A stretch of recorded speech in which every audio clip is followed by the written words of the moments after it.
Price the Lord. இந்த நாளில கூட நம்முடைய இன்சூரன்ஸ் துறை ஜெப ஐக்கியத்தின் மூலமாக இந்த அருமையான கூடுகளை கலந்து கொள்ள கர்த்தர் எனக்கு கொடுத்த வாய்ப்புக்காக நான் நன்றி செலுத்துகிறேன். உண்மையாகவே ரொம்ப பிரயோஜனமான ஒரு ஜெப கூடுகை. கர்த்தர் நல்லவர். ஆனா அந்த நேரத்துல எங்களுக்கு ஒரு ஆஃப்லைன்ல ஒரு பாஸ்டிங் ப்ரேயர் இருக்கும். அதனால என்னால அநேக வேலைகளை வர முடியறது இல்லை. ஆனாலும் எப்படியாவது ட்ரை பண்ண பார்க்குறேன். நம்ம மற்றவங்களையும் கூட நம்ம இதில் கொண்டு வர பார்க்கணும். இன்னும் நிறைய பேர் வந்து இந்த இதில் கலந்துக்கிட்டாங்கன்னா அது ரொம்ப யூஸ்ஃபுல்லாக இருக்கும்னு நான் நினைக்கிறேன். சரி, இப்பொழுது நாம் வேத வசனத்துக்கு நேராக நாம் கடந்து செல்வோம். ஒரு சின்ன ஜெபம் பண்ணிடுவோம். அன்பின் பரலோக தகப்பனே, ஆசீர்வதிக்கப்பட்டதான இந்த நல்ல வேலைக்காக நாங்கள் நன்றி செலுத்துகிறோம். இப்பொழுதும் அப்பா, உம்முடைய வேதத்தில் இருக்கிற அதிசயங்களை நாங்கள் அறிந்து கொள்ளும்படியாக என் கண்களை திறந்தருளுங்க. எங்க கண்களை திறந்தருளுங்க ஐயா. அப்பா, எங்களோட இடைப்படுங்கப்பா. நீங்க பேசுங்க ஆண்டவரே. Thank you master, thank you master. நன்றி தகப்பனே, உமக்கு ஸ்தோத்திரம். முழுவதும் அன்பு கரத்துல நாங்கள் ஒப்பு கொடுக்கிறோம். பெரிய காரியங்கள் செய்யுங்க. இயேசு மூலம் ஜெபிக்கிறோம் பிதாவே, ஆமென். இந்த நாளில கூட இந்த 2024க்காக எங்க ஐக்கியத்திற்காக நாங்க ஜெபித்துக் கொண்டு வந்த போது கர்த்தர் எங்களுக்கு வெளிப்படுத்தி கொடுத்த அதே வார்த்தையை இன்னைக்கு நான் உங்க மத்தியில பகிர்ந்து கொள்ளலாம் அப்படின்னு சொல்லி நான் ஆசைப்படுகிறேன். ஏன்னா நான் உட்கார்ந்து காத்திருந்தேன் ஆண்டோடைய சமூகத்துல. ஆண்டவரே, எங்க ஜெப ஐக்கியத்துல எங்க சகோதர சகோதரிகளுக்கு, அண்ணன்மாருக்கு, பெரியவங்களுக்கு நான் என்ன பேசணும் அப்படின்னு சொல்லி நான் காத்திருந்த போது ஆண்டவர் வந்து இந்த வார்த்தையும் வெளிப்படுத்தவே இல்லை. நான் ஆண்டவரே நீங்க புதுசா சொல்லி கொடுங்கன்னு சொல்லிதான் நான் கேட்டுட்டு இருந்தேன். ஆனா ஆண்டவர் திரும்ப இதே வார்த்தையை தான் ஆண்டவர் ஞாபகப்படுத்தினாரு. அப்போ நான் யோசித்தேன், சரி இது நம்ம ஐக்கியத்துக்கும் சேர்த்து ஆண்டவர் கொடுத்திருக்கிறார் என்று நான் இப்பொழுது விசுவாசிக்கிறேன். உண்மையாகவே அந்த வசனங்கள் நமக்கு ரொம்ப ஆசீர்வாதமாக இருக்கும். நாம் எடுத்துக்கொள்ளலாம். ஆதியாகமத்தின் புத்தகம் 26ஆம் அதிகாரம் 3வது வசனம். ஆதியாகமத்தின் புத்தகம் 26ஆம் அதிகாரம் 3வது வசனம். இந்த தேசத்திலே வாசம் பண்ணு, நான் உன்னோடு கூட இருந்து உன்னை ஆசீர்வதிப்பேன். நான் உனக்கும் உன் சந்ததிக்கும் இந்த தேசங்கள் யாவையும் தந்து உன் தகப்பனாகிய ஆபிரகாமுக்கு நான் இட்ட ஆணையை நிறைவேற்றுவேன்.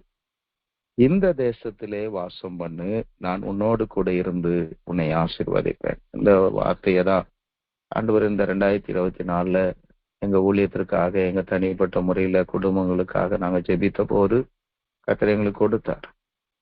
இந்த வார்த்தையை பெற்றுக்கொண்டு உண்மையாகவே ரொம்ப சந்தோஷப்பட்டோம். உலகத்திலேயே ஒரு பெரிய ஆசீர்வாதம், இந்த உலகத்திலேயே ஒரு பெரிய ஒரு வாக்கு தத்துவம் அப்படின்னு சொல்லி நான் விசுவாசிக்கிறேன். அது என்ன வாக்கு தத்துவம் தெரியுங்களா? கர்த்தர் நம்மோடு இருக்கிறார். கர்த்தர் நம்மோடு இருக்கிறார். ஆமென். கர்த்தர் இந்த ஆசீர்வாதத்தை கொடுப்பேன், பொருளை கொடுப்பேன், இந்த நிலத்தை கொடுப்பேன், வீட்டை கொடுப்பேன், பொண்ணை கொடுப்பேன், பொருளை கொடுப்பேன், இதெல்லாம் போயிடும். ஆனா அவர் அழியாத சொத்து, விலை மதிப்பில்லாத ஒரு ஆசீர்வாதம், என் ஆண்டவராகிய இயேசு கிறிஸ்துவுடைய பிரசன்னம், அவருடைய சமூகம் தான் நமக்கு ஒரு பெரிய ஆசீர்வாதம். பாருங்க, இயேசுவானுடைய பிறப்புலே பாத்தீங்கன்னா ஒரு பெரிய கிஃப்ட் ஆண்டவர் கொண்டதுலயே ஒரு பெரிய கிஃப்ட். நம்ம இந்த பிறப்பின் நாட்கள் அதிகமா பேசியிருப்போம், அவருடைய சமூகம். அல்லேலூயா. தேவ சமூகம், தேவ பிரசன்னம், இம்மானுவேலாக அவர் கடந்து வந்தார். அன்னைக்கு இந்த தத்துவத்தை பார்த்தீங்கன்னா ஆண்டவர் யாரோட பேசி அதை கொடுத்தார் என்று பார்த்தோம். ஆனால் ஈசாக்குக்கு அவர் கொடுக்கிறார். ஆபிரகாமுடைய நாட்களுக்கு பின்பாக ஈசாக்கின் சரித்திரத்தை வேதாகமம் நமக்கு சொல்லும் போது என் ஆண்டவர் கொடுத்த இந்த வாக்கு தத்தத்தை அது கூறுகிறது. இந்த தேசத்திலே வாசம் பண்ணு, நான் உன்னோடு கூட இருந்து உன்னை ஆசீர்வதிப்பேன். ஆனா அந்த வாக்கு தத்த வசனத்தை அவர் பெற்றுக்கொண்ட போது பாத்தீங்கன்னா அது எளிமையாக ஒரு கீழ்ப்படியக்கூடிய ஒரு சூழல்ல அந்த வாக்கு தத்த வசனம் அவருக்கு கொடுக்கப்படலை. ஈசாக்கு அந்த வசனத்தை மட்டும் நம்ம தனி வாசித்தோம்னா அது ரொம்ப எளிமையா இருக்கிற மாதிரிதான் இருந்தது. இந்த தேசமா இந்த இடத்துல இருக்க போறோம், ஆண்டவர் கூட இருக்க போறார், ஆச்சரியம் அப்படிதான் இருக்கு. ஆனா அந்த தேசத்தினுடைய அப்போதைய நிலைமை என்ன அப்படின்னு சொல்லி அதுக்கு முந்தைய வசனங்கள் நமக்கு வெளிப்படுத்துது. அதையும் சேர்த்து நாம் பார்க்கும்போது பாத்தீங்கன்னா, ஆதியாகமத்தின் புத்தகம் 26ஆம் அதிகாரம் 1வது வசனம், ஆபிரகாமின் நாட்களில் உண்டான பஞ்சத்தை இல்லாமல் பின்னும் ஒரு பஞ்சம் தேசத்தில் உண்டாயிற்று. அப்பொழுது ஈசாக்கு பெலிஸ்தருடைய ராஜாவாகிய அபிமெலேக்கினிடத்தில் கேராரூருக்கு போனான். அப்போதான் ஆண்டவர் அவனுக்கு தரிசனமாகி, கர்த்தர் அவனுக்கு தரிசனமாகி, நீ எகிப்துக்கு போகாமல் நான் உனக்கு சொல்லும் தேசத்திலே குடியிரு, இந்த தேசத்திலே வாசம் பண்ணு. அப்ப யோசித்து பாருங்க, இந்த தேசத்திலே வாசம் பண்ணுன்னு ஆண்டவர் ஒரு கட்டளை கொடுக்கிறார், கூட ஒரு ஆசீர்வாதத்தையும் அவர் வாக்கு பண்ணுகிறார். ஆனா அந்த தேசம் எப்படிப்பட்ட தேசம் தெரியுங்களா? அந்த நாட்களில பஞ்சத்தை அனுபவித்துக் கொண்டிருந்த ஒரு தேசம், பஞ்சத்தை பெற்றுக் கொண்டிருந்த ஒரு தேசம். அல்லேலூயா. அந்த நாட்கள் ஒரு பெரிய கொடிய பஞ்சம் அந்த தேசத்துல இருந்தது. அந்த தேசத்துல உணவுக்கு பஞ்சம், சரியான விளைச்சல் இல்லை, தண்ணி இல்லாத, ஏன்னா ஏற்கனவே அதெல்லாம் பாலைவன பகுதிகள் தான். இதுல சுத்தமா தண்ணியே இல்லைன்னா எப்படி இருந்திருக்கும் பாருங்க அந்த தேசம். ஒரு பஞ்சமான, ஒரு கடினமான, வறட்சியான ஒரு தேசத்துல என் தேவன் சொல்லுகிறார், தரிசனமாகி சொல்லுகிறார், இந்த தேசத்துல வாசம் பண்ண, இந்த தேசத்துல வாசம் பண்ண. ஆண்டவர் வெறுமனே ஒரு வாக்குத்தத்தத்தை அவனுக்கு கொடுக்கவில்லை, வெறுமனே சொல்லி அவனை ஆசீர்வதிக்கவில்லை. நான் உன்னோடு இருந்து உன்னை ஆசீர்வதிப்பேன் என்று அவர் வெறுமனே அவர் சொல்லவில்லை.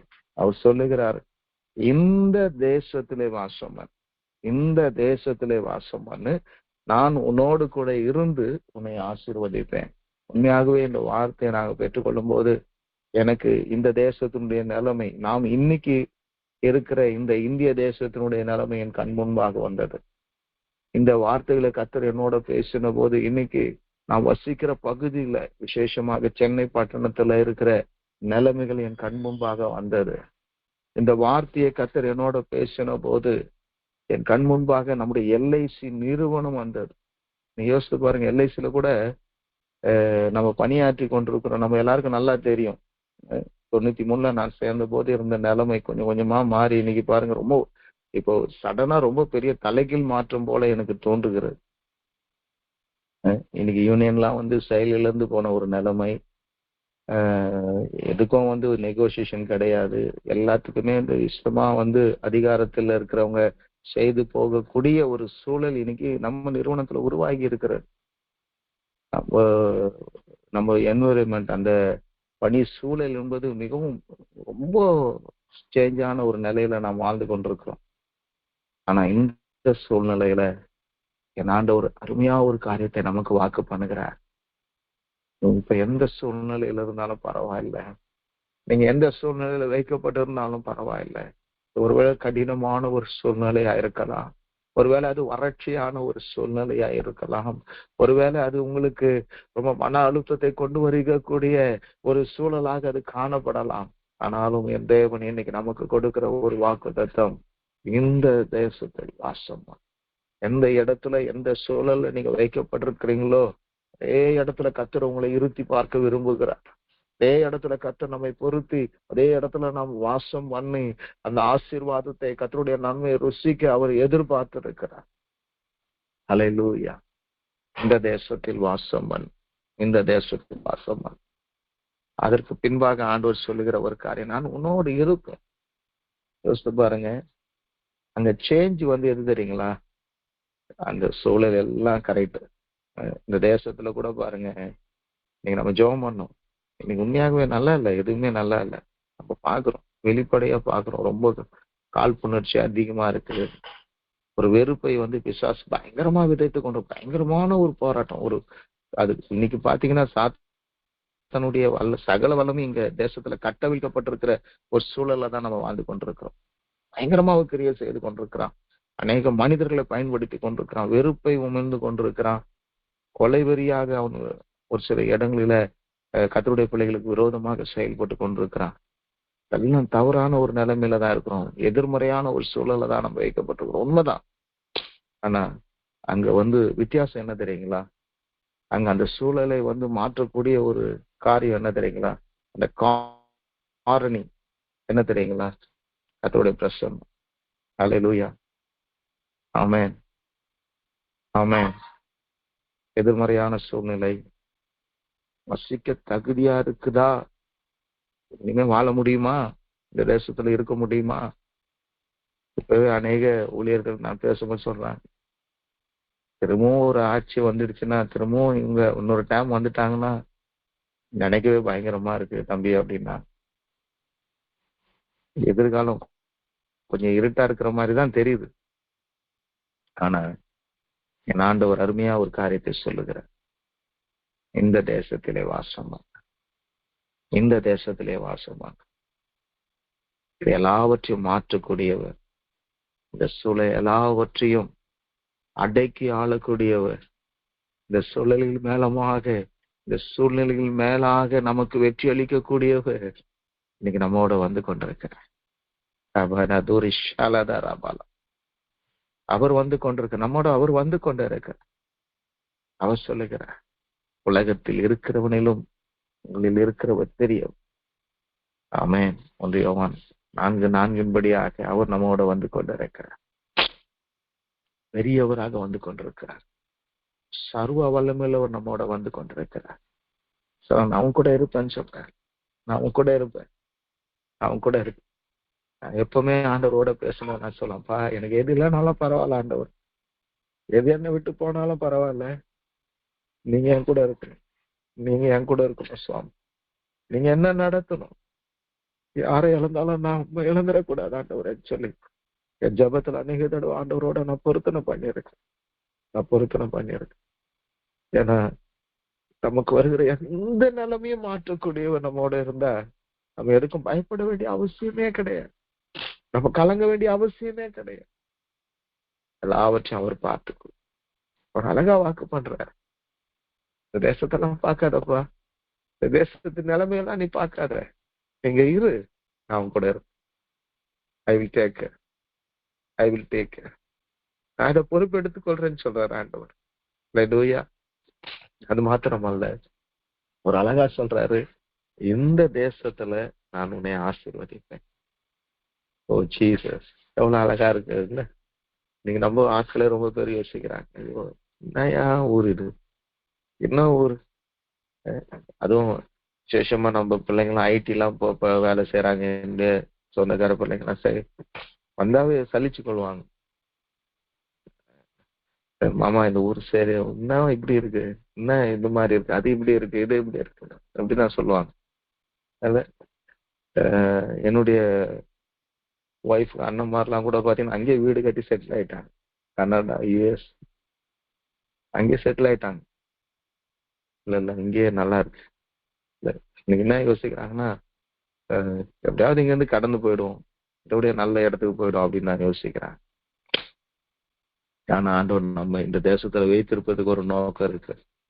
அல்லேலூயா. ஆமென். ஆமென். அல்லேலூயா. சத்துரு வெள்ளம் போல வரும்போது ஆவியானவர் கொடியேற்றுவார். ஆனா இந்த தேசத்துல அவருடைய சித்தத்தை நிறைவேற்றணும், அவருடைய பிள்ளைகள் மூலமா தான் அவர் அதை நிறைவேற்ற முடியும். ஆமென். அவர் இந்த தேசத்துல ஒரு காரியத்தை நம்ம மூலமா தான் அவர் செய்ய போகிறார். நம் மூலமாக தான் அவர் நிறைவேற்ற போகிறார். நம் மூலமா தான் அந்த ஆளுகையை கொண்டு வர, நம் மூலமா தான் அவருடைய சித்தம் நிறைவேற போகிறார். நம் மூலமாக தான் அந்த தேசம் சந்திக்கப்பட போகிறார். அல்லேலூயா. ஆமென். நாம் இந்த தேசத்துல வாசம் பண்ணும்போது நம் மூலமாக ஆண்டவர் கிரியை செய்வோம். நம் மூலமாக அவருடைய வல்லமை வெளிப்படும். நம் மூலமாக அவருடைய மகிமை வெளிப்படும். அல்லேலூயா. நம் மூலமாக இந்த தேசத்துக்கு ஆசீர்வாதம் கடந்து வரும். பிரியமானவர், இந்த தேசத்தில் வாசம், நான் இந்த தேசத்தில் உன்னை ஆசீர்வதிப்பேன். அமெரிக்காவுல கொண்டு போய் ஆசீர்வதிக்கு ரொம்ப எளிமையான காரியம். நம்ம என் விசுவாசம் அதுதான். அமெரிக்க தேசத்துல போயிட்டு இந்தியா அளவுக்கு சம்பாதிக்கிறது, இந்தியாவுல இவ்வளவு சம்பாதிச்சுட்டு இவ்வளவு பணம் அது பெரிய காரியம் கிடையாது. என் தேசத்துல நான் சொல்லுவேன், அப்பா நீ அங்க சம்பாதிக்கிறத இந்த தேசத்துல எனக்கு ஏசு கொடுக்க. ஆமே, அதான் அவருடைய ஆசீர்வாதம். இந்த தேசத்திலேயே அந்த டாலருக்கு ஈக்குவலான பணத்தை நீ உண்மையாகவே கொடுத்து கொண்டிருக்கிற யோசித்து பார்க்கிறேன். என்னுடைய படிப்புலாம் ரொம்ப இல்லை. என்னுடைய வாழ்க்கையில படிப்புல ரொம்ப தோல்வியானவன் நான் தான். 10th ஃபெயில், +2 கூட ஃபெயில் தான். +2 ஃபெயில் ஆயிட்டு தான் நான் எல்ஐசியில வந்து சப்ஸ்டாஃபாக நான் ஜாயின் பண்ணேன். ஆனா அதுக்கப்புறம் டிகிரி முடிக்க, எம்பிஏ முடிக்கலாம் ஆண்டவர் உதவி செய்தார். அவர் நடத்தினார். ஆனா எனக்கு யோசித்து பாக்குறேன், ஒரு 10th +2 ஃபெயில் ஆன நான் பாத்தீங்கன்னா இன்னைக்கு என்னுடைய கூட இருக்கிற மக்கள், இப்போ புதுசா சேர்ந்து இருக்கிற பிள்ளைங்க எல்லாம் பாத்தீங்கன்னா பிஇ முடிச்சுட்டு எம்பிஏ முடிச்சுட்டுலாம் வந்து நம்ம கூட நம்ம கீழே பணியாற்றி கொண்டிருக்கிறாங்க. ஆச்சரியமா இருக்கு. ஆண்டவரே எவ்வளவு கிருபை, ஆண்டவரே எவ்வளவு கிருபை. ஆமென். அப்போ எந்த நிலைமையும் கர்த்தர் நம்மை அதுக்காக தான் அதை சொல்ல வருகிறேன். எந்த நிலைமையும் கர்த்தர் நம்மை ஆசீர்வதிக்கிறது தடையே கிடையாது. எந்த சூழலும் அவருக்கு கடினம் கிடையாது. அவருக்கு நமக்கு ஒருவேளை இதெல்லாம் கஷ்டமா ரொம்ப கடினமானது, ஐயோ இன்னைக்கு இந்த நிலைமை எப்படி ஆயிடுச்சு, இது இப்படி நடக்குது அப்படின்னா ஆண்டவருக்கு ஒண்ணுமே கிடையாது. அதெல்லாம் அல்லேலூயா. எதுவும் அவருக்கு கடினமானது கிடையாது. எதுவும் அவரால் மாற்ற முடியாதது கிடையாது. எதுவும் அவருக்கு மேலானது கிடையாது. எல்லாம் அவருக்கு சகல அதிகாரமும் என் ஆண்டவராகிய இயேசு கிறிஸ்துவுக்கு கொடுக்கப்பட்டிருக்கிறது. புரியுமா? இந்த தேசத்துல கர்த்தர் நம்மை ஆசீர்வதிக்க அவர் உண்மை உள்ளவராய் இருக்கிறார். அல்லேலூயா. Praise the Lord. சரி, இந்த தேசத்துல வாசம் பண்ணு, நான் உன்னோடு கூட இருந்து உன்னை ஆசீர்வதிப்பேன். ஆண்டவர் நம்மோடு இருப்பதினால நம்ம எல்லாருக்கும் தெரிஞ்ச ஒரு சில வசனங்களை தான் நான் உங்க முன்னாடி வைக்க போகிறேன். நம்மோடு இருப்பதினால கர்த்தர் நமக்கு கொடுக்கிற ஒரு சில வாக்கு தத்தங்களை, ஒரு சில ஆசீர்வாதங்களை இன்னைக்கு நான் உங்க முன்பாக வைக்க போகிறேன். முதலாவதாக பாத்தீங்கன்னா, இதே ஆதியாகமத்தின் புத்தகம் 28ஆம் அதிகாரத்துல யாக்கோபோட ஆண்டவர் பேசுகிறதை நான் உங்க முன்பாக வைக்க விரும்புகிறேன். 28ஆம் அதிகாரம் 15வது வசனம். நான் உன்னோடு இருந்து நீ போகிற இடத்திலெல்லாம் உன்னை காத்து இந்த தேசத்துக்கு உன்னை திரும்பி வர பண்ணுவேன். நான் உனக்கு சொன்னதை செய்யும் அளவும் உன்னை கைவிடுவது. எஸ், ஆண்டவர் நம்ம கூட இருந்து ஆசீர்வதிக்கிறேன். ஸோ அவர் எப்படி ஆசீர்வதிப்பார் அப்படின்னு சொல்லி பார்க்கும்போது, நம்மோடு கூட இருந்து அவர் சொன்னதை அவர் நிறைவேற்றுவார். ஒரு வாக்கு தந்ததை நிறைவேற்றுவார். கைவிடாமல் நம்மை நடத்துவார். எதுக்கு அவர் நம்ம கூட இருக்கிறாரு? இயேசு என்னோடு இருக்கிறார். இயேசு உங்களோடு இருக்கிறார். அவருடைய பிரசன்னம் நம்மோடு இருக்கிறது. அவர் மாறாதவர். அவர் நம்ம கூட இருக்கிறார். எதற்கு இருக்கிறார்? அவர் சொன்னதெல்லாம் நிறைவேற்றும்படியா இருக்கிறார். சொன்னதெல்லாம் செய்து முடிக்கும்படியா இருக்கிறார். சொன்னதெல்லாம் அப்படியே நிறைவேற்றி கொடுக்கும்படியாய் அவர் இருக்கிறார். அல்லேலூயா, அல்லேலூயா. சொன்னதை செய்யும் அளவு நான் உன்னை கைவிடுவதில்லை. இன்னைக்கு ஒரு ஆபிரகாம் 75வது வயதுல வாக்கு தத்தம் பண்ணினார். அல்லேலூயா. நான் உன்னை ஆசீர்வதிக்கவே ஆசீர்வதித்து பெருகுவேன், பருக பண்ணுவேன். ஆமென். அல்லேலூயா. அதிகாரம் 12ஆம் அதிகாரத்துல தேவன் அவரை அழைத்த ஆசீர்வாதத்தை கொடுக்கும் போது பாத்தீங்கன்னா, அவர் எல்லாவற்றையும் விட்டுதான் அவர் பின்பாக கடந்து வருகிறார். ஆமென். நான் உன்னை பெரிய ஜாதியாக்கி, 2வது வசனம், உன்னை ஆசீர்வதித்து உன் பேரை பெருமைப்படுத்துவேன். நீ ஆசீர்வாதமாய் இருப்பாய். உன்னை ஆசீர்வதிக்கிறவர்களை ஆசீர்வதிப்பேன், உன்னை சபிக்கிறவர்களை சபிப்பேன். பூமியில வம்சம் எல்லாம் உனக்குள்ள ஆசீர்வதிக்கப்படும். அத வாக்கு பண்ணுகிறார். ஆனா கடைசி வரைக்கும் அந்த வாக்கு தத்தத்துல அவர் உண்மையுள்ளவராயிருந்தார். கர்த்தர் உண்மையுள்ளவராயிருந்தார். அவர் உண்மையுள்ளவராயிருந்து அந்த வாக்கு தத்தத்தை நம்முடைய விசுவாசின் தகப்பனாகி ஆபிரகாமுடைய வாழ்க்கையில் அதை நிறைவேற்றி கொடுத்தார். ஒரு யாக்கோபு அவருடைய வாழ்க்கையில பாருங்க, அவன் வெறும் கையாய் அந்த ஆற்றை கடந்து போகிறான். ஒரு கோல் ஒரு தடியோட கடந்து போகிறான். கோலும் தடியுமாக கடந்து போகிறான். ஆனா 2 பரிவாரங்களோட என் தேவன் அவர் சொன்னது போலவே எல்லாவற்றையும் இடம் கொண்டு பெருகுவாய். ஆமென். உன்னை நான் கூட இருந்து உன்னை ஆசீர்வதிப்பேன், உன்னை திரும்பி வர பண்ணுவேன்னு சொன்ன கர்த்தர் அப்படியே ஆசீர்வாதத்தோட பரிவாரங்களோட அவனை திரும்பி வர பண்ண. சொன்ன சொல் மாறவே இல்லை. சொன்னதை நிறைவேற்றி கொடுத்தார். பிரியமானவர்களே, என்னைக்கு என்னுடைய வாழ்க்கையில, உங்களுடைய வாழ்க்கையில, உங்க குடும்பத்தை குறித்து, உங்க சந்ததியை குறித்து என் தேவன் என்ன சொல்லி இருக்கிறாரோ அதை செய்ய வல்லவர், அதை நிறைவேற்ற வல்லவர். அல்லேலூயா. என் வாழ்க்கையில ஒரு சாட்சி உண்டு. என்னுடைய தகப்பனார் ஆண்டவரை அறிந்து கொண்ட போது பாத்தீங்கன்னா அவருக்கு 48 வயசு. அதுக்கப்புறம் ஒரு 5 வருஷம் தான் எங்க அப்பா எங்க கூட இருந்தாங்க. 48 வருஷத்துல பாத்தீங்கன்னா எங்க அப்பாவை நான் நினைவு தெரிஞ்சு நான் பார்த்து போதையில தான் பார்த்திருக்கேன். எப்பவுமே குடிச்சிட்டு இருப்பாங்க. 10 மணிக்கு நைட்டு என்னை எழுப்பி, அவருக்கு போதை குறைஞ்சிருச்சுன்னா எழுப்பி போயிட்டு சாராயம் வாங்கிட்டு வா. அப்ப கடாமார்க் சாராயம்னு ஒண்ணு உண்டு. ஒரு சொம்ப கொடுத்து போயிட்டு வாங்கிட்டு வா, 100 மில்லி வாங்கிட்டு வா, 200 மில்லி வாங்கிட்டு வா. நைட்ல 10 மணிக்கு 10 வயசு பையன் நான் எழுப்பி அனுப்புவார், அடிப்பாரு. ரொம்ப வேதனைப்பட்டிருக்கிறோம். இவரு இல்லாம போயிடலாமேன்னு சொல்லி கவலைப்பட்டிருக்கோம். ஆனா அந்த ஒரு முரட்டு சுவாபம் உள்ள மிலிட்ரி மேன், குடிகாரு, அவரு ஆண்டவர் சந்தித்தார். 48 வயசுல ஒரு குழந்தை மாதிரி எங்க அப்பா மாறிட்டார். ஐயோ, இப்படி ஒரு தகப்பன் இருக்கக்கூடாதேன்னு சொல்லி நான் யோசித்தேன். ஆனா ஒரு தகப்பனா இப்படி அல்லவா இருக்க வேண்டும்ன்ற அளவுக்கு இயேசு அவரை மாற்றிட்டார். அவருடைய அன்பு உள்ள வந்தது, அவருடைய அபிஷேகம் உள்ள வந்தது. குழந்தை மாதிரி மாறிட்டாரு. ஒரு மீச வச்சிருப்பாரு, பயங்கர முரட்டா இருப்பாரு. ஆனா அப்புறம் பாத்தீங்கன்னா ரொம்ப சந்தோஷம். எங்க வாழ்க்கையில ஒரு தகப்ப எப்படி இருக்கக்கூடாது அப்படி இருந்தாரு. ஆனா ஒரு தகப்ப எப்படி இருக்கணுமோ அப்படி ஒரு பரலோகம் மாதிரி மாறிடுச்சு எங்க வீடு. அப்படி எங்க கூட இருந்தார். எங்க அப்பாவுக்கு வந்து 7 பிள்ளைங்க. நான் முதல்ல, அப்புறம் எனக்கு 4 தங்கச்சி, அப்புறம் ஒரு தம்பி, ஒரு தங்க. 5 பொம்பளை பிள்ளைங்க. அதான் எங்க அப்பா வந்து எங்க அம்மாவுடைய அண்ணனை ஆண்டவருக்குள்ள நடத்தினாரு. நாகப்பன் அவருடைய பேர். அவர் ஆண்டவருக்குள்ள நடத்தினாரு. அவங்க 2 பேரும் சர்ச்சுக்கு போகும்போது பேசிட்டு போகும்போது நான் விளையாட்டா பேசிக்குவாங்க. நின்று பேசிக்கும் போது நாங்கெல்லாம் சேர்ந்து குடும்பமா இருக்கும்போது பேசுனதை நான் கேட்டிருக்கிறேன். மச்சான் ராபர்ட், 5 பொம்பளை பிள்ளைங்க எப்படா காப்பாத்த போற, என்னடா சகத்து வேடா, என்ன பண்ணுடா அப்படி இப்படின்னு சொல்லி பேசிக்குவாங்க. அப்போ எங்க அப்பா சொன்ன ஒரு வார்த்தை எனக்கு ரொம்ப சந்தோஷமா இருந்தது. ரொம்ப அதுக்காக நான் ஆண்டவரை ஸ்தோத்திரம் சொன்னேன். கர்த்தர் எனக்காக, எனக்கு ஆண்டவர் கொடுத்திருக்கிற வாக்குத்தத்தம் என்ன தெரியுமா மச்சான்? எனக்கு ஆண்டவர் கொடுத்திருக்கிற வாக்குத்தத்தம், கர்த்தர் எனக்காக யாவையும் செய்து முடிப்பார். கர்த்தர் எனக்கு அந்த வாக்குத்தத்தம் கொடுத்திருக்கிறாரு. ஐயா, நீ கவலைப்படாத, கண்டிப்பா ஆண்டவர் எனக்காக எல்லாத்தையும் செய்து முடிப்பார். கர்த்தர் எனக்காக யாவும் செய்து முடிப்பார் அப்படின்னு சொல்லி எப்பவுமே அவர் சொல்லுவார் எங்க அப்பா.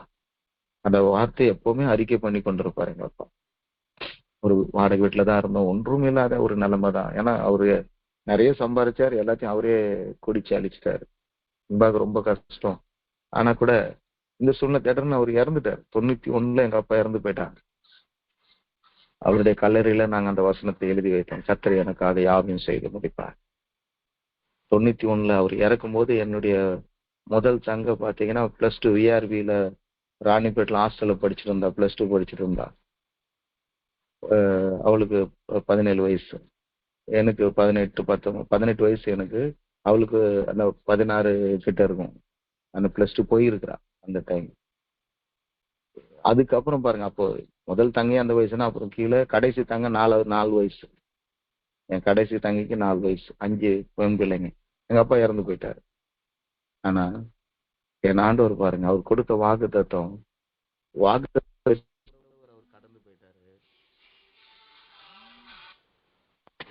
வாக்கு தத்தத்தை கொடுத்தவர் அவர் பெற்றுக்கொண்டவர் கடந்து போயிட்டார். ஆனா வாக்கு தத்தை கொடுத்தவர் அவர் மாறாதவர், அவர் நிலைத்திருக்கிறவர். ஆமென். அவர் உண்மையா இருந்து என் தகப்பனாருக்கு சொன்ன அந்த வாக்கு தத்தை அப்படியே நிறைவேற்றினார். எங்க தகப்பனார் இருந்து அவன் தங்கைகளுக்கு எல்லாம் எப்படி ஒரு திருமணம் செய்து வைப்பாங்களோ, எப்படி நல்லா படிக்க வைத்து நல்ல வேலையில வைப்பாங்களோ, அதை விட அதிகமாக என் ஆண்டவர் அவருக்கு வாக்கு தத்தம் பண்ணினபடியே எல்லாவற்றையும் அவருக்காக அவர் செய்யவே இல்லை. எங்க அப்பா எதுவுமே செய்யல.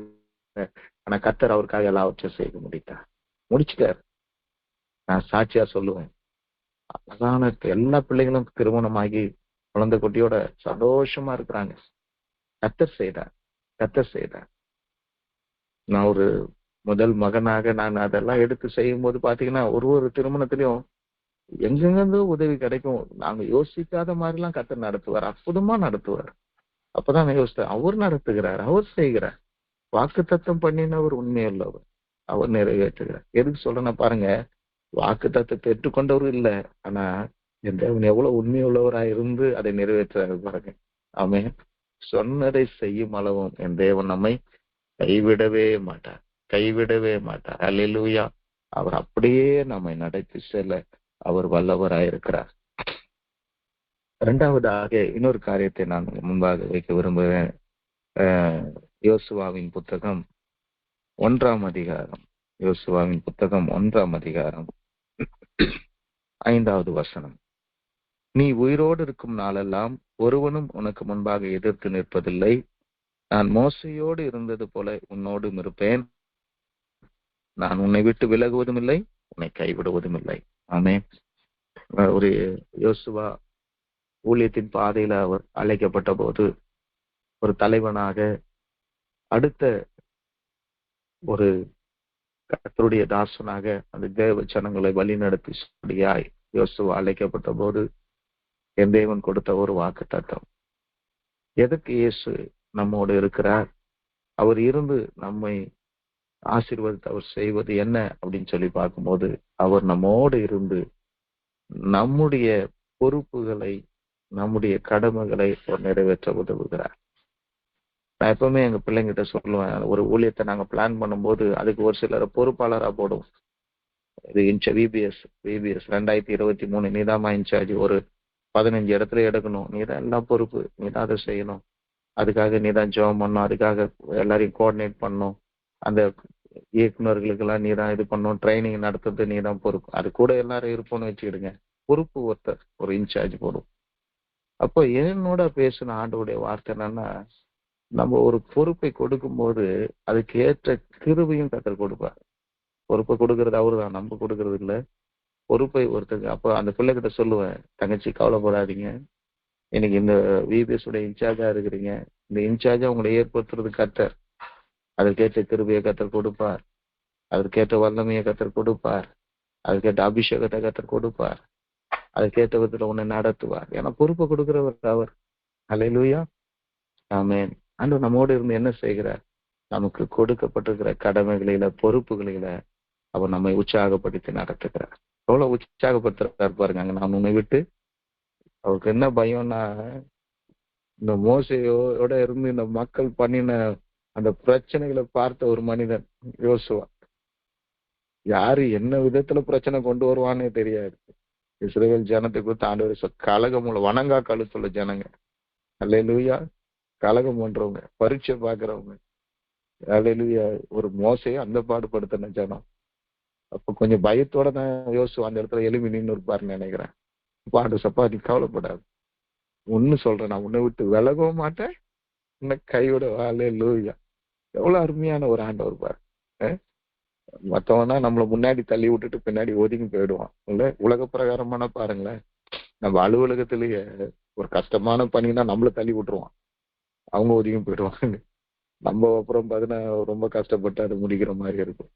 திரும்பி பார்த்தா கூட நம்ம கூட இருந்து இதை நீங்க தான் செய்யணும்னு பாராட்டணும் யாருமே இருக்க மாட்டாங்க. கஷ்டம் வரும்போது யாரும் பக்கத்துல இருக்க மாட்டாங்க, ஓடி போயிடுவாங்க. அநேக சூழ்நிலைகள் அதை பார்த்துருக்கிறேன். ஒண்டியா நம்ம போராட வேண்டிய ஒரு சிலைமையில நம்ம இருப்போம். ஆனா என் தேவன் என்ன சொல்றாரு பாருங்க, மோசப்பா யோசுவா, பயப்படாத, திகையாதே, கலங்காதே, நான் மோசையோடு இருந்தது போல உன்னோட இருப்பேன். அடுத்தது ஒரு வார்த்தையை சேர்த்துக்கிறாரு. மோசை கொடுக்காத ஒரு ஆசீர்வாதம் அவருக்கு என்ன தெரியுங்களா? நான் உன்னை விட்டு விலகுவதும் இல்லை, உன்னை கைவிடுவதும் இல்லை. அல்லேலூயா, பாருங்க. அப்போ ஆண்டவர் நம்ம வாழ்க்கையில ஒரு அலுவலகத்துல ஒரு பொறுப்பை கொடுத்திருப்பான். அதுக்கேற்ற கிருபை வீட்டுல உங்களை ஒரு மூத்த ஒரு சகோதரனாக, சகோதரியாக ஒரு சில காரியங்களை எடுத்து செய்யக்கூடிய நிலைமையில கத்தர். கவலைப்படாதீங்க, அதுக்கேற்ற கிருபையை கத்தர் கொடுப்பார். அதுக்கேற்ற கிருபை அவர் கூட இருப்பாருங்க.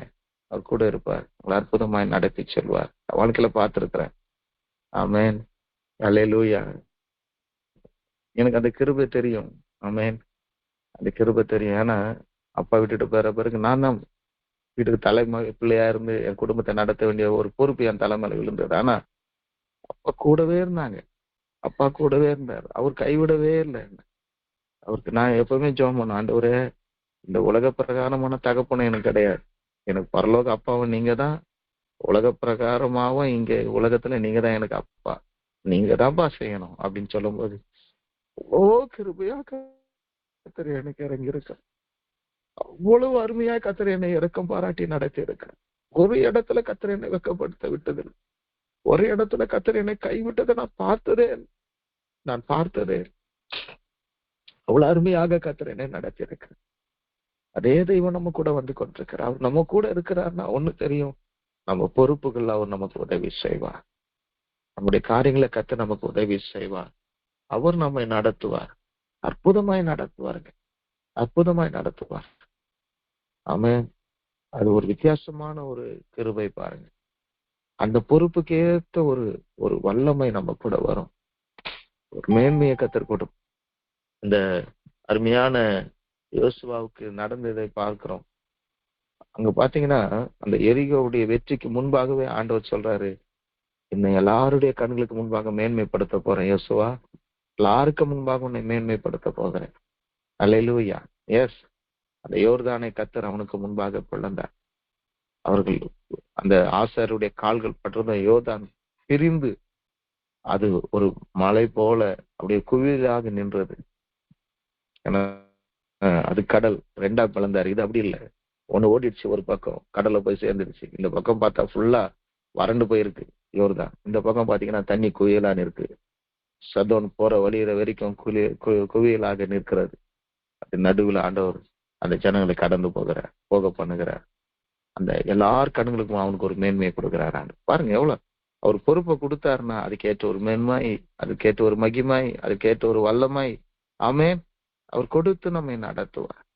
நம்ம ஐயோ இந்த பிரச்சனையை நான் ஃபேஸ் பண்ண வேண்டி வந்துடுச்சே, ஐயோ இந்த பொறுப்பு யாரும் எடுத்துக்க, நான் தானே செய்யணும், நான் தானே இந்த பொறுப்பை நடத்தணும், ஐயோ இந்த காரியத்துல நான் தானே எல்லாவற்றையும் செய்து முடிக்கணும். கவலைப்படாதீங்க, அதுக்கேற்ற கிருபையை கத்தர் கொடுப்பார், அதுக்கேற்ற பலனை கத்தர் கொடுப்பார். கத்தர் நம்மை நடத்துவார். அல்லேலூயா. ஆமென். கடைசியாக என் தேவன் இன்னும் அதாவது இந்த நம்மோடு இருந்து செய்வேன் என்று கர்த்தர் சொன்ன காரியம் பாத்தீங்கன்னா அது அனந்தம். இடம் ஃபுல்லா அதுதான். அது குறித்து தான் அநேக வசனங்கள் இருக்கிறது. ஆனா எல்லாத்தையும் நம்ம பேசினா இன்னைக்கு நமக்கு சமயம் போதாது. அதனால கர்த்தர் எனக்கு உணர்த்தி வைத்த ஒரு சில காரியங்களை அவங்க முன்பாக வைக்கிறேன். முதலாவதாக அவர் நம்மோடு இருந்து அவர் சொன்ன வார்த்தையை நிறைவேற்றுகிறார். இரண்டாவதாக அவர் நம்மோடு இருந்து அவர் கொடுத்த பொறுப்புகளை, உலகப்பிரகமான பொறுப்பா இருக்கலாம், வேலை ஸ்தலத்துல பொறுப்பா இருக்கலாம், வீட்டுல குடும்ப கடமையா இருக்கலாம், ஏன் ஊழிய கடமையா இருக்கலாம். ஊழியத்துல கூட கர்த்தர் கொடுத்த பொறுப்பு அவர் நிறைவேற்ற அவர் வல்லவராயிருக்கிறார். நமக்கு உதவி செய்து அவர் நம்மை நடத்துவார். அதான் பாஸ்டர் அது ஃபாதர் பாடுவாங்க இல்லையா, உங்க ஊழியம் நான் என் காலங்க அழைத்தது நீங்க நடத்தி செல்வீங்க. அவர் நடத்துவார். ஆமென். அவர் கூட இருந்தா போதும். அதை மட்டும் நம்ம உறுதிப்படுது. அப்பா கூட இருக்கிறாரா, ஏதோ கடந்து போறோம்ப்பா, ஊழியத்துக்கு போறோம்ப்பா, இந்த வேலை இருக்குப்பா, இந்த பணி இருக்குப்பா, எனக்கு இந்த ஒரு டாஸ்க் இருக்குப்பா, நான் போறேன்ப்பா, நீங்க கூட இருக்கிறீங்களா, அதை மட்டும் செக் பண்ணீங்க, வெற்றி வாய்க்க பண்ணுவீங்க. ஆமென். அவர் சொல்றாரு, நம்ம யோசுவாவுக்கு சொல்லும் போது, எல்லாவற்றையும் வாய்க்க பண்ணுவாய், அப்பொழுது நீ உன் வழியை வாய்க்க பண்ணுவாய். 8 கடைசி, அப்பொழுது நீ வழியை வாய்க்க பண்ணுவாய், அப்பொழுது புத்திமானையும் நான் 1:8 கடைசியில வாய்க்க பண்ணுவாய், உன் வழி வாய்க்கும். அல்லேலூயா. கர்த்தர் கூட இருக்கணும். கர்த்தருடைய நியாயப்பிரமாண புஸ்தகம் நம்முடைய வாய் விட்டு பிரியாது இருக்கணும். எல்லாவற்றிலும் கர்த்தர் வாய்க்க பண்ணுவார். அவர் வெற்றியை கொடுப்பார். கடைசியாக ஒரு காரியத்தை சொல்லி நான் முடிக்க விரும்புகிறேன். ஆதியாகமத்தின் புத்தகம் 26ஆம் அதிகாரம் அதே 3வது வசனம். இந்த தேசத்தில் வாசம் பண்ணு, நான் உன்னோடு கூட இருந்து உன்னை எதற்கு ஆண்டவர் நம்மோடு இருக்கிறார், நம்மை ஆசீர்வதிப்பதற்காக. ஏன்னா இந்த உலகம் நம்மை ஆசீர்வாதமாகவோ நம்மை உயர்வாக பார்க்க விரும்பாத உலகம். ஏன்னா பாருங்க, ஆதியாகமத்தின் புத்தகம் 26ஆம் அதிகாரம் 12 நான் வாசிக்கிறேன். ஈசாக்கு அந்த தேசத்துல விதை விதைத்தான். கர்த்தர் அவனை ஆசீர்வதித்ததினால் அந்த வருஷத்தில் 100 மடங்கு பலன் அடைந்தான். அவன் ஐஸ்வரவானாகி வர வர விருத்தி அடைந்து மகா பெரியவன் ஆனான். அவனுக்கு ஆட்டு மந்தையும் மாட்டு மந்தையும் அநேக பணிவிடைக்காரரும் இருந்தபடியினாலே பெலிஸ்டர் அவன் மேல் பொறாமை கொண்டார்கள். அல்லேலூயா. பாருங்க, மத்தவங்க பொறாமை கொள்ளுகிற அளவுக்கு நம்மை ஆசீர்வதிக்கிறவர் நம்ம கூட இருக்கிறார். அல்லேலூயா. நன்றி சொல்லுவோமா? ஆமென். அல்லேலூயா. ஆமென். அப்படிதான் நம்ம ஆசீர்வதிக்க போற. மத்தவங்க பொறாமப்படுற அளவுக்கு நம்மை உயர்த்துகிற ஆண்டவர் நம்ம கூட இருக்கிறார். அவ்வளவு பெரிய ஆண்டவர் பாருங்க. கர்த்தர் நல்லவர். அல்லேலூயா. அங்க பாருங்க, ஈசாக்கு அந்த தேசத்தில் விதை விதைத்தான். எந்த தேசத்தில்? வாசம் பண்ணுன்னு சொன்ன தேசத்தில். அது எந்த தேசம்? பஞ்சமான தேசம். அந்த தேசத்துல பஞ்சம் உண்டாயிட்டு, பஞ்சம் இருக்கிற தேசம். பஞ்சம் இருக்கிற தேசத்துல சாதாரணமா ஒரு தேசத்துல தண்ணி இருக்கும்போது, மழை பெஞ்சு நல்லா வளம் இருக்கும்போது விதை விதைக்கிறதே கஷ்டம். ஆனா அந்த பஞ்ச தேசத்துல ஒரு ஈசாக்கு விசுவாசத்தோட விதை விதைக்கிறான். கொஞ்சம் கடினமா உழைச்சுதான் விதை விதைத்திருக்கணும்ல. தண்ணியெல்லாம் கொஞ்சம் கஷ்டப்பட்டு எடுத்துட்டு வந்திருக்கணும். கஷ்டப்பட்டு தான் அவன் அந்த நிலத்தை பண்படுத்தி இருக்கணும். கஷ்டப்பட்டு தான் அந்த நிலத்தை அவன் பண்படுத்தி அந்த விதைகளை எல்லாம் அவன் கொண்டு அதை விதைத்திருக்கணும். ஒவ்வொன்றும், அதாவது தொடர்ந்து அது வளரும் போது கூட கஷ்டப்பட்டு தான் அதுக்கு தண்ணி பாய்ச்சிருக்கணும். ஏன்னா தேசத்துல என்ன இருக்கு? பஞ்சம், வறட்சி இருக்கு. எல்லாம் நீர்நிலைகள்லாம் வற்றி போன ஒரு சூழ்நிலை. கடினமா உழைக்கிறான். நம்ம எல்லாருக்கும் ஒரு ஆசை, ஈசாக்கு 100 மடங்கு ஆசீர்வதித்தீர. 100 மடங்கு. எத்தனை பேருக்கு 100 மடங்கு ஆசீர்வாதம் வேண்டும்? பிரசங்கி கேட்டா ரொம்ப நான் முதல்ல கை தூக்கணும்னு வச்சுங்க. சந்தோஷம். ஆனா அவனை மாதிரி கடினமா உழைக்க நம்ம ஆயத்தமா இருக்கணும். இன்னைக்கு கிறிஸ்தவ உலகம் மோசம் போயிட்டு இருக்கு. ரொம்ப பேர் நம்ம பிள்ளைங்களை பாக்குறோம். ஒரு வேலை செய்யறதுக்கே கஷ்டப்படுதுங்க பிள்ளைங்க. வாலிப பிள்ளைங்களை நடத்தும் போது பாக்குறோம். எல்லாமே ஈஸியா கிடைக்கணும்னு நினைக்கிறாங்க. இல்ல, படிக்க கஷ்டம், வேலைக்கு போனா வேலைக்கு போக கஷ்டம். எனக்கு நான் படிச்சதுக்கு எதுக்கு சம்மந்தம் இல்லை, ஓடியாந்துடுறான். ரொம்ப கவுன்சிலிங் கொடுக்க ரொம்ப கஷ்டப்படுறோம். அதுலயே வேலை செய்யற அடுத்தது ஆண்டவர் இன்னொரு வேலை கொடுப்பாரு. அது வரைக்கும் இதுல பொறுமையா இல்ல அங்கிள், அவ்வளவு கஷ்டப்பட முடியாது. ரொம்ப கடினமான வேலை. ஒரு கடினமா வேலை செய்யறதே கஷ்டம். அதுவும் ஒரு கிளரிக்கல் ஜாப் செய்யறதுக்கே கஷ்டப்படுறாங்க. ஆனா என் வாழ்க்கையில நான் பார்த்திருக்கிறேன். 18 வயசுல எல்லா வேலையும் நான் சிலிண்டர் தூக்கினேன், இந்த டிங்கரிங் வேலை, எல்லா வேலையும். ஏன்னா வேலை செஞ்சாதான் வீட்டுல சாப்பாடு, அது வேற விஷயம். எல்லா வேலையும். ஆனா ஒரு வேலைக்கு அப்புறம் ஒரு உயர்வை நான் பார்த்திருக்கிறேன். ஒரு வேலைக்கு அப்புறம் ஒரு உயர்வு. கடைசியா 93 வருடம் ஆண்டவர் எல்ஐசி வேலையை கொடுத்தாரு. அவரு தான் கொடுத்தாரு. ஒரு பைசா செலவில்லாம அழகா நாங்க ஃபார்ம் கூட இன்னொரு அண்ணன் வாங்கி வந்து கொடுத்தாரு எனக்கு. தம்பி இதை போடு, 10வது படிச்சவங்க எடுக்கிறாங்க, போட்டேன். ஆண்டவர் வேலை கொடுத்தாரு. அது ஒரு சாட்சி. அது இன்னொரு நாள் உங்களுக்கு சொல்றேன். கர்த்தர் அற்புதமாய் நடத்தினார். அப்போ நமக்கு கொடுக்கப்பட்ட பணியை நாம் உண்மையா செய்யும் போது, நமக்கு கொடுக்கப்பட்ட வேலையை நம்ம உண்மையா செய்யும் போது, அது கடினமான வேலையா இருந்தா கூட கடினமா அதை நம்ம செய்யும் போது, கடினமான சூழ்நிலையில கூட கர்த்தருக்கு பிரியமா வேலை செய்யும் போது, நான் சொல்லுவேன், அந்த இடத்துல மற்றவங்களுக்கு எல்லாம் 1 மடங்கு ஆசீர்வாதம், நான் உங்களுக்கு 100 மடங்கு ஆசீர்வாதத்தை கர்த்தர் கொடுப்பேன். அதான் வித்தியாசம். அவனும் கஷ்டப்படுறான், நானும் கஷ்டப்படுறேன். என்ன வித்தியாசம்னா, உன் ஆசீர்வாதம் வித்தியாசமா இருக்கும், ஆசீர்வாதம் பெருசா இருக்கும், ஆசீர்வாதம் மகிமையா இருக்கும். அல்லேலூயா. மற்றவங்கள பார்க்காதீங்க. இன்னைக்கு எல்ஐசில இருக்கிற அநேக சகோதரி என்ன பண்ணுவாங்க, அவங்க ஆட்சியில் இவன் இதுதான் பிரச்சனை. எங்க ஆபீஸ் ரொம்ப பெரிய பிரச்சனை என்னன்னா, பாதி பேர் வேலை செய்யாம மற்றவங்கள பார்த்துட்டே இருப்போம். அந்த மாதிரி ஒரு சூழ்நிலை, ஒரு கலாச்சாரம் இருக்கு. நம்ம அவங்களெல்லாம் பார்த்தா நம்ம என்ன பண்ண முடியாது, அந்த 100 மடங்கு ஆசீர்வாதத்தை பெற்றுக்கொள்ளவே முடியாது. அல்லது என் ஆசீர்வாதம் வித்தியாசம், என் ஆசீர்வாதம் பெருசு, என் ஆசீர்வாதம் மேலானது. நான் இவங்களோடலாம் போட்டி போடுறதுக்கு ஒண்ணுமே கிடையாது. ஆமென். நான் வேலை செஞ்சா எனக்கு 100 மடங்கு ஆசீர்வாதத்தை கொடுக்கிறவர் ஒருவர் இருக்கிறார். ஆமென். நான் என் சூழ்நிலையில நான் உண்மையா வேலை செய்ய போறேன், உற்சாகமா வேலை செய்ய போறேன், கடினமா வேலை செய்ய போறேன். கர்த்தர் எனக்கு 100 மடங்கு ஆசீர்வாதத்தை கொடுக்க போகிறார். மற்றவங்க பொறாம கொள்ற அளவுக்கு கர்த்தர் உயர்த்திருக்கிறார். நம்ம எல்லாரையும் அப்படி உயர்த்த போகிறார். அல்லேலூயா. அதை நோக்கி நாம் கடந்து செல்வோம். கர்த்தர் நம்மோடு இருந்து செய்யும் காரியம் பயங்கரமா இருக்கும். கர்த்தர் தாமே இந்த வார்த்தைகளை ஆசீர்வதிப்பாராக. இந்த வார்த்தைகளை அப்படியே நம் மீதும் நம்முடைய பிள்ளைகள் மீதும் கொண்டு வந்து பலிக்க பண்ணுவாராக. கர்த்தருக்கே மகிமை. Amen, amen. Praise the Lord. Thank you brother. இந்த அருமையான ஆண்டோட வார்த்தையை அவருடைய சாட்சியோடு பகிர்ந்து கொண்டதற்காக